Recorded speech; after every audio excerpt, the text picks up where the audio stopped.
3 gündür Sudanda, yəni Afrikada insanlıq dramı baş verir. Yəqin ki, sizlər də anaların, körpələrin, xanımların başına gələn o cinayətlərin şahidisiniz. Ola bilər sual verəsiniz ki, bunların müəllifi kimdir? Kimlər bu cinayəti törədirlər?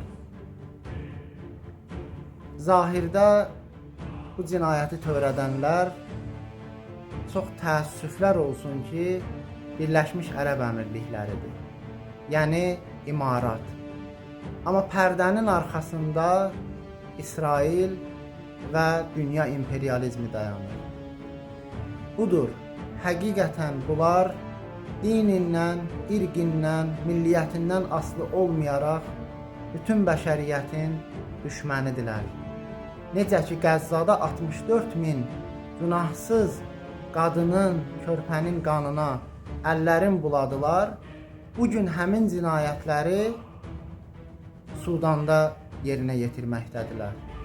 Bütün düşmənçiliyimiz dünya imperializmindəndir. Vəssalamu aleykum və rəhmətullah və bərəkatuhu.